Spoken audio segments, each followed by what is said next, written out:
नमस्कार, AMV network देख रहे हैं आप। आपके साथ में हूं बबीता। खबरों की शुरुआत बड़ी खबर से करेंगे। सीएम योगी आदित्यनाथ का 3 जिलों का दौरा रहने वाला है। सीएम योगी आदित्यनाथ कुशीनगर, देवरिया और गोरखपुर में आज चुनाव प्रचार करते हुए नजर आएंगे। इसके बीच सुबह 11:30 बजे कुशीनगर में सबसे पहले उनकी जनसभा रहेगी। उसके बाद दोपहर 12:40 पर देवरिया में वो पहुंचेंगे, जहां पर उनकी जनसभा रहने वाली है। और फिर दोपहर 1:50 पर गोरखपुर में भी उनकी जनसभा रहेगी। तो दोपहर 2:50 पर बांस गांव में भी आज उनकी जनसभा रहने वाली है। तो यूपी के लोगों को सीधे सीधे साधने का प्रयास सीएम योगी आदित्यनाथ द्वारा किया जा रहा है।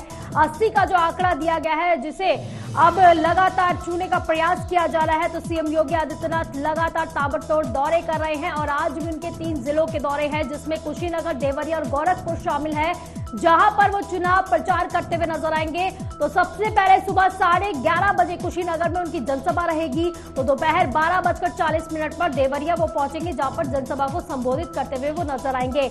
इसके बाद 1:50 पर गोरखपुर में उनकी जनसभा, फिर दोपहर 2:50 पर बांस गांव में उनकी जनसभा रहने वाली है। तो प्रत्याशियों के लिए वोटों की अपील करते हुए भी वो नजर आने वाले हैं। तो 80 का जो लक्ष्य रखा गया है, तो उसे साधने का लगातार प्रयास किया जा रहा है। तो इसी बीच सीएम योगी आदित्यनाथ का 3 जिलों का भी आज दौरा रहने वाला है। ज्यादा जानकारी के लिए हमारे संवाददाता सिद्धार्थ प्रताप सिंह भी हमारे साथ जुड़ गए हैं। सिद्धार्थ, आज 3 जिलों का दौरा है सीएम योगी आदित्यनाथ का, किस तरह की तैयारियां देखने को मिल रही है? देखिए बक्ता, बिल्कुल आप सीएम कुशीनगर, देवरिया और गोरखपुर दौरे पर जाएंगे। 11:30 बजे कुशीनगर में जनसभा संबोधित करेंगे। 12:40 पर देवरिया, 1:50 पर गोरखपुर के शाहजहां में जनसभा करेंगे। 2:30 बजे गोरखपुर के बांस गांव में जनसभा करेंगे। 5:15 बजे गोरखपुर में रोड शो करेंगे सीएम योगी। गोरखपुर टाउन हॉल से चौक एरिया से लेकर विजय चौक तक रोड शो करेंगे। देखिए बिल्कुल लगातार सीएम के दौरे हैं और अंतिम चरण का चुनाव जहां पर होना है, वहां पर ताबड़तोड़ रैलियां लगाई गई हैं और रोड शोज लगाए गए। गोरखपुर में वो रोड शो भी करेंगे। देखिए, जब भी सीएम योगी जहां रैलियां करते हैं, वहां पर लगातार विपक्ष को घेरते हैं और विपक्ष से लगातार सवाल करते हैं कि उनकी कानून व्यवस्था को लेकर इस चरण में सबसे महत्वपूर्ण है कि लगातार वो सवाल पूछ रहे हैं कि कानून व्यवस्था जो है वो कैसे, समाजवादी सरकार थी उसमें कितनी खराब थी। इन सब चीजों से वो इस तरीके से वो लगातार जो कटाक्ष कर रहे हैं। और कानून व्यवस्था को लेकर खास करके जो डबल इंजन की सरकार ने काम किया, उसको लेकर वो लगातार बताते हैं किस तरीके से डबल इंजन की सरकार ने काम किया। और कहीं ना कहीं एक चीज सबसे महत्वपूर्ण ये है कि सीएम योगी पूरी तरीके से गोरखपुर को खास करके किसी भी तरीके से कोई कमी नहीं छोड़ना चाहते हैं और वो हर हाल में चाहते हैं बीजेपी यहाँ पर इस सीट को ज्यादा से ज्यादा मार्जिन से जीते। तो कहीं ना कहीं इसी के तहत बिल्कुल एक बड़ा लक्ष्य भी रखा गया है। वहीं पर अगर सिद्धार्थ, आज देखा जाए, सिर्फ सीएम योगी आदित्यनाथ नहीं, कई ऐसे दिग्गज नेता और बड़े चेहरे पहुंचने वाले कुशीनगर में, जिसमें अजदुद्दीन ओवैसी भी है। और वहीं पर कांग्रेस की अगर बात की जाए तो प्रियंका गांधी भी शायद आज कुशीनगर का ही दौरा करने वाली है। तो यानी कि कुशीनगर को लगातार साधने का प्रयास किया जा रहा है। अगर समीकरणों को समझा जाए तो कुशीनगर किस तरह से खास है और कितना इंपॉर्टेंट है? देखिए बिल्कुल कुशीनगर कहीं ना कहीं काफी महत्वपूर्ण है। और उसके बाद आपको बता दें, विपक्ष के नेता भी लगातार वहां पर रैलियां कर रहे हैं। विपक्ष लगातार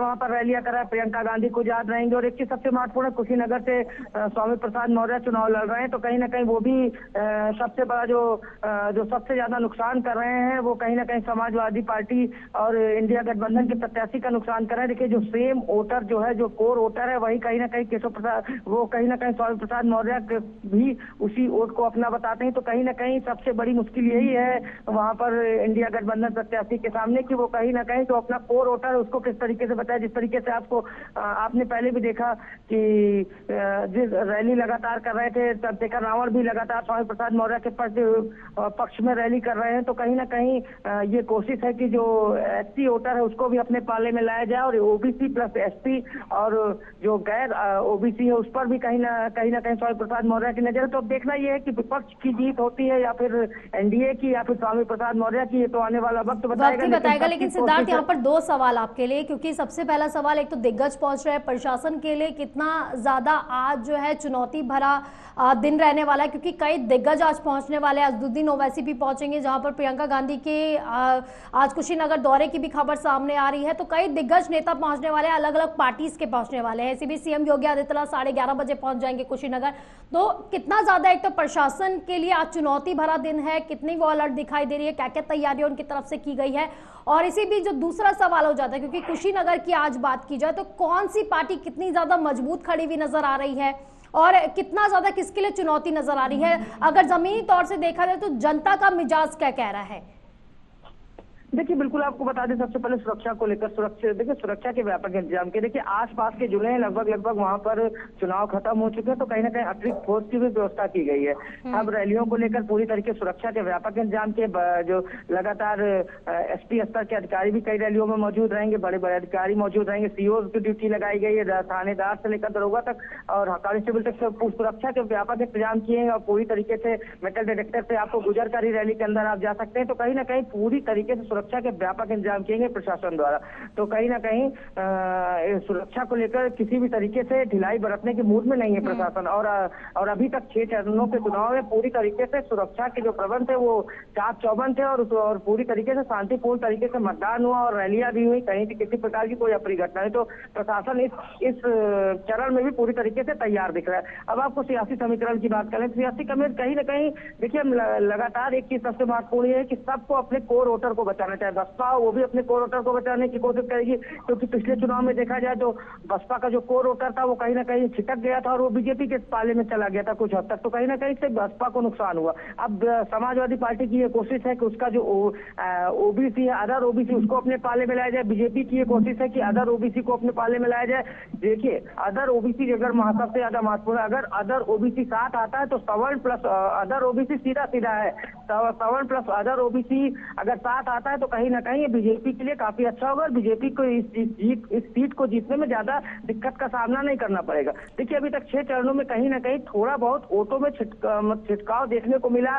कई जगह कोर वोटर जो है प्रत्याशी के कारण दूसरे पार्टी को वोट कर गए। तो इन सब चीजों को इन सब चीजों को ख्याल में रखते हुए देखना यह है, इस बार एक चीज सबसे महत्वपूर्ण है, लहर किसी तरीके से उत्तर प्रदेश में नहीं चल रही है, ना एनडीए की बात कर रहे हैं, इंडिया अलायंस की। लेकिन यहाँ पर सवाल सिद्धार्थ ये भी हो जाता है, क्योंकि असदुद्दीन ओवैसी भी काफी ज्यादा सक्रिय हो गए हैं और लोकसभा चुनाव हो या विधानसभा चुनावों में भी उनकी सक्रियता हमने देखी। अब लोकसभा चुनाव आए हैं तो काफी ज्यादा सक्रिय नजर आ गए हैं।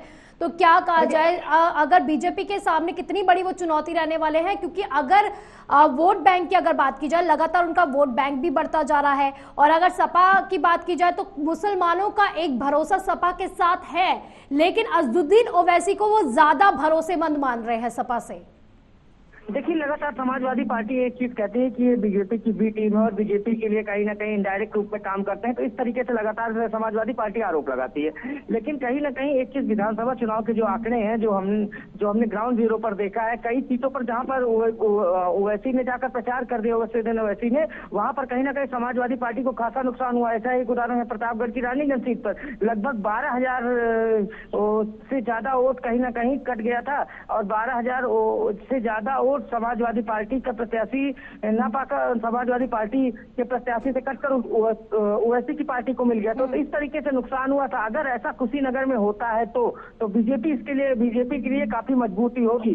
और देखिए एक चीज सबसे महत्वपूर्ण है, एससी वोटर। अब देखना है चंद्रशेखर रावण का चेहरा देखकर कहीं स्वामी प्रसाद मौर्य के साथ तो नहीं चला जाता, इसको भी बचाना होगा। अब देखना यह है, काफी टक्कर देखने को मिल रही है आमने सामने, यानी कि कड़ी टक्कर भी है। वहीं पर कई लोगों के वोट बैंक भी है जो वो छटने वाले हैं। अगर देवरिया की बात की जाए सिद्धार्थ, देवरिया का सियासी समीकरण क्या कहता है?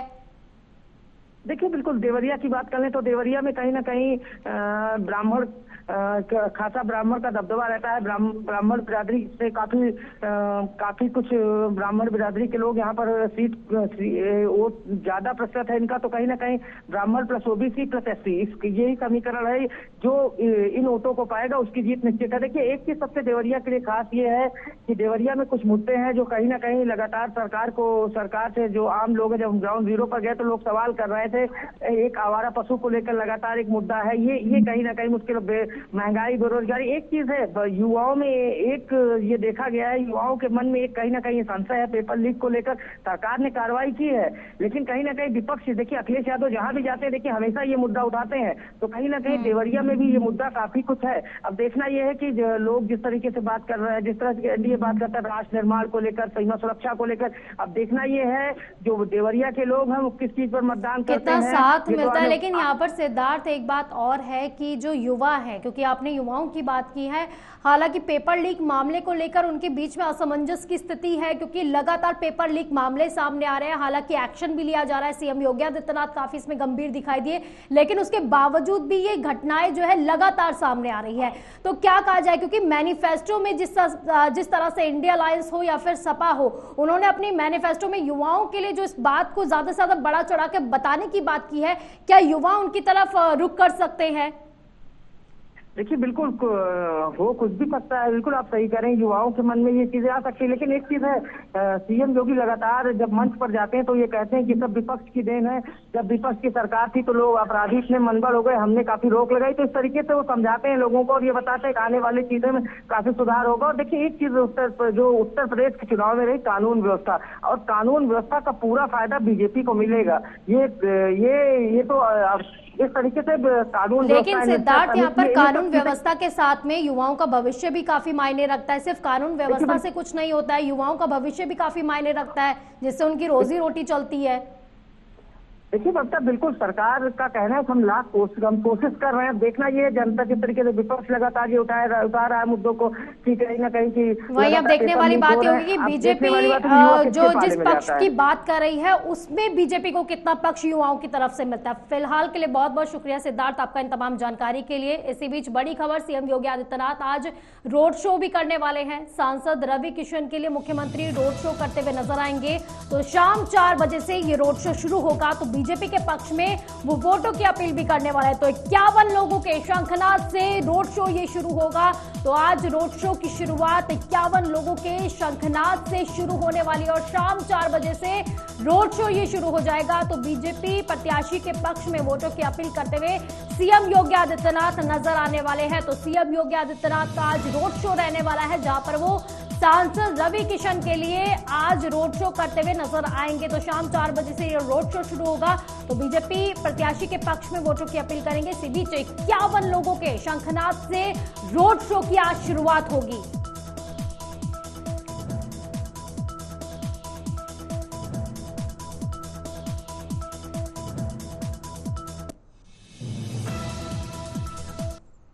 अगली बड़ी खबर का रुख करेंगे। डिप्टी सीएम केशव प्रसाद मौर्य का आज कुशीनगर का दौरा रहने वाला है। तो बीजेपी प्रत्याशी विजय दुबे के समर्थन में आज वो जनसभा करेंगे। तो सुबह 11 बजे खड्डा के धरनी पट्टी में आज उनकी जनसभा रहने वाली है। तो 12 बजे गाजीपुर रवाना हो जाएंगे डिप्टी सीएम केशव प्रसाद मौर्य।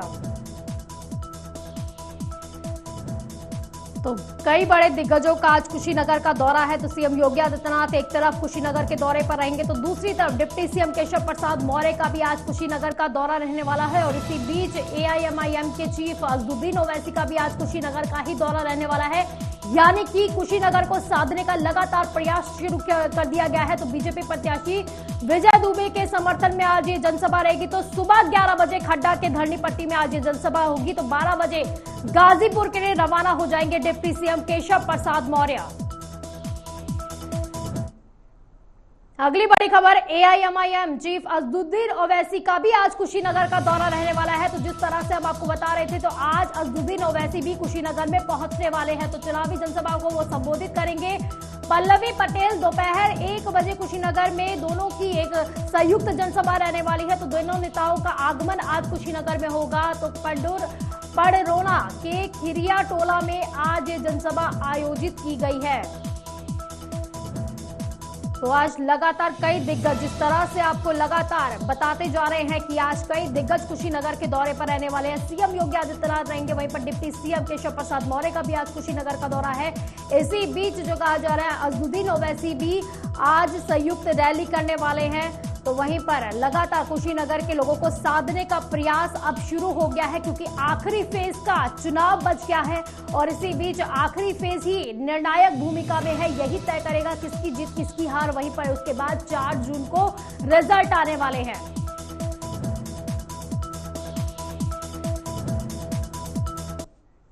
अगली बड़ी खबर, डिंपल यादव भी आज कुशीनगर के दौरे पर रहेगी। तो कुशीनगर में आज उनका रोड शो रहने वाला है। तो गठबंधन प्रत्याशी अजय प्रताप सिंह के समर्थन में आज वो रोड शो निकालती हुई नजर आएंगी। तो शाम 3:30 बजे पड़रोना के नवीन सब्जी मंडी से उनका ये रोड शो शुरू हो जाएगा। तो छावनी सुभाष चौक और तलक चौक चौक और दरबार रोड में ये रोड शो रखा गया है। तो मनसा छापर रोड चौराहे पर भी आज ये रोड शो का समापन हो जाएगा।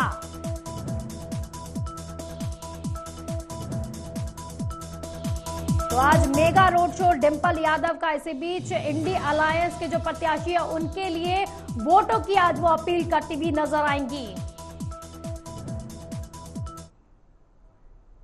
अगली बड़ी खबर, गृह मंत्री अमित शाह का आज यूपी का दौरा रहने वाला है। तो रॉबर्ट्सगंज से अपना दल प्रत्याशी के पक्ष में आज वो जनसभा करेंगे। चौपन के रेलवे ग्राउंड में ये जनसभा आयोजित की गई है, जहां पर महाराजगंज में आज उनकी जनसभा रहेगी, जिसे वो संबोधित करते हुए नजर आएंगे। तो जवाहरलाल नेहरू पीजी कॉलेज मैदान में ये जनसभा रखी गई है। तो यानी कि अलग अलग दिग्गजों का आज यूपी का दौरा है। तो यूपी के लोगों को साधने का प्रयास, इसी बीच बीजेपी ने जो एक लक्ष्य रखा है, 80 का लक्ष्य रखा गया है, उसे साधने का लगातार प्रयास किया जा रहा है कि जिस तरह का सपना देखा है उसे साकार भी करना है, क्योंकि बहुत बड़ी चुनौती है इंडी अलायंस उनके सामने। तो इसी को देखते हुए लगातार दिग्गज यूपी का दौरा कर रहे हैं। यूपी के लोगों के बीच में जाके जनता को साधने का प्रयास किया जा रहा है, जन कल्याणकारी योजनाओं के बारे में उन्हें बताया जा रहा है, अवगत कराया जा रहा है। इसी बीच जो उनका मैनिफेस्टो है उसके बारे में भी उन्हें बताया जा रहा है कि आगे बीजेपी का कदम क्या कुछ रहने वाला है, और इसके द्वारा वोटों की अपील भी की जा रही है। वोटों को साधने का प्रयास लगातार जारी है।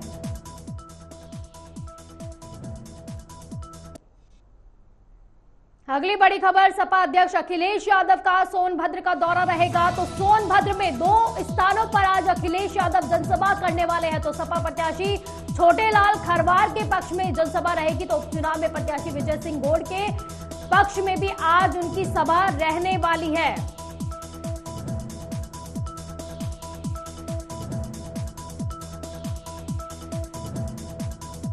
तो यानी कि लोकसभा चुनाव के साथ ही उपचुनाव भी होने वाले हैं। तो इसी बीच प्रत्याशियों के पक्ष में वोटों की अपील करते हुए सपा अध्यक्ष अखिलेश यादव आज सोनभद्र पहुंच रहे हैं। तो सोनभद्र का दौरा है आज उनका। इसी बीच प्रशासन भी अलर्ट मोड पर है, कार्यकर्ताओं में काफी जोश है, जनता के बीच में जोश है। वहीं पर जनता को किस तरह से साधना है, इस पर रणनीतियां भी तैयार की गई है। तो हालांकि इससे पहले हमने कई बार देखा कि जब अखिलेश और राहुल ने मंच साझा किया, संयुक्त रैलियां निकाली गई, संयुक्त जनसभाएं की गई, और आज जो है सोनभद्र पहुंच रहे हैं अखिलेश यादव, जहां पर वो सपा अध्यक्ष जो है वोटों की अपील करते हुए नजर आएंगे और सोनभद्र के जनता को साधने का लगातार प्रयास वो करेंगे।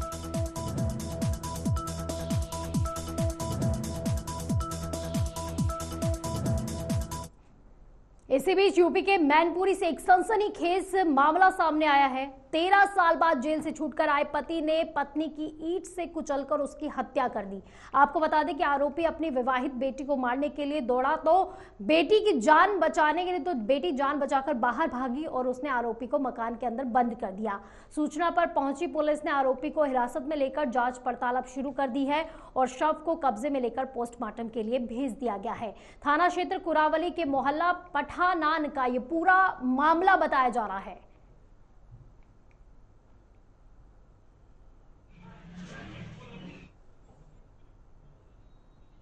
उत्तर प्रदेश के मेरठ से समाजवादी पार्टी के विधायक रफीक अंसारी की मुश्किलें बढ़ गई है। उन्होंने कोर्ट में जमानत की अर्जी लगाई थी, लेकिन कोर्ट ने उनकी जमानत की अर्जी को खारिज कर दिया है। अब उन्हें 14 दिन की न्यायिक हिरासत में भेज दिया गया है। मामला एमपी एमएलए कोर्ट में चल रहा है। पुलिस मंगलवार शाम उन्हें बाराबंकी से मेरठ लेकर पहुंची थी। इसके बाद कोर्ट में पेश किया गया था उन्हें। सपा विधायक रफीक अंसारी को मंगलवार देर शाम पुलिस मेरठ से लेकर पहुंची थी। यहां कोर्ट में पेश करने से पहले उनका हेल्थ चेकअप भी कराया गया। जब उन्हें कोर्ट में पेश किया जा रहा था उस समय कोर्ट के बाहर उनके समर्थकों की भीड़ लग गई और जमकर नारेबाजी भी की गई। ऐसे में कोर्ट के बाहर एक बड़ी संख्या में पुलिस बल भी तैनात कर दिया गया। कोर्ट ने सुनवाई के दौरान एमएलए रफीक अंसारी की जमानत अर्जी को ही खारिज कर दिया। इसके बाद उन्हें 14 दिन की न्यायिक हिरासत में भेज दिया गया है। आपको बता दें कि अंसारी के खिलाफ कोर्ट से 100 गैर जमानती वारंट जारी हुए हैं, बावजूद इसके वो कोर्ट में पेश नहीं हुए। वहीं पर हाईकोर्ट ने उनकी गिरफ्तारी का आदेश दे दिया था। विधायक अंसारी को 1995 के एक केस में हाईकोर्ट में भी पेश होना था, लेकिन वो पेश नहीं हुए थे।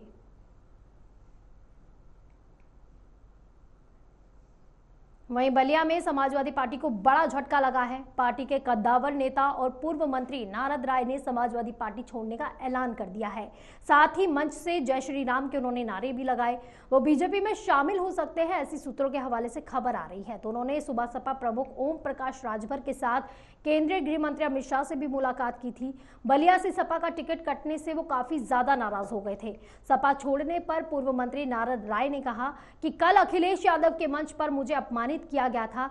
समाजवादी पार्टी से हमारा कोई भी रिश्ता नहीं है। शिवपाल सिंह यादव अगर आज फोन किए होते तो मैं ये फैसला नहीं लेता। समाजवादी पार्टी के जिला अध्यक्ष और वर्तमान विधायक संग्राम सिंह ने ये साजिश रची है।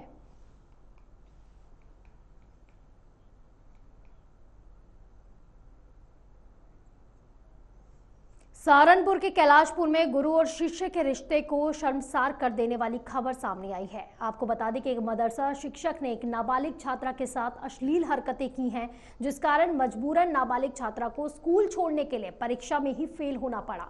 परिवार को ये बात हजम नहीं हुई कि इतनी होनहार छात्रा कैसे फेल हो गई।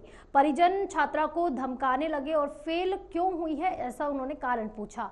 तो वहीं पर उन्होंने कहा कि तुम्हारा फेल होने का, तुम तो पढ़ने में अच्छी हो, होशियार हो, फिर फेल क्यों हो गई और स्कूल में क्यों नहीं पढ़ना चाहती हो। छात्रा ने फिर अपनी आप बीती सुनाना अपनी माँ और बहन को शुरू कर दिया और जब उसने अपने माँ और बहन को पूरी बात बताई तो जानने के बाद इसे परिवार और लड़की का रो रो कर बुरा हाल है। फिर छात्रा को लेकर उसके परिवार ने पुलिस को शिकायती पत्र दिया, तो शिकायती पत्र देने के बावजूद भी कोई कार्रवाई नहीं की गई। आरोपी मदरसा शिक्षक अभी भी फरार बताया जा रहा है।